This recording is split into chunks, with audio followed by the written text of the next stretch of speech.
เปิดทั้งเอาท่านออกจากทั้งนะจ๊ะเผาไว้แต่ลายมือละจ้ะสิก่อนปีนี้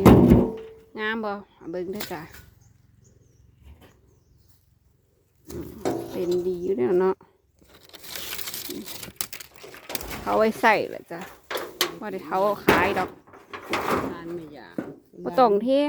จับใส่หุงเอามันค่อยเป็นก้อนงามนี่แหละจ้ะเอาไว้พอได้ใส่ผู้ใดว่าอยากซื้อก็เอาซื้อถังมาเฮ็ดเอาได้จ้ะแห้งเอาไม่แห้งจ้ะมะพร้าวเฮ็ดเอา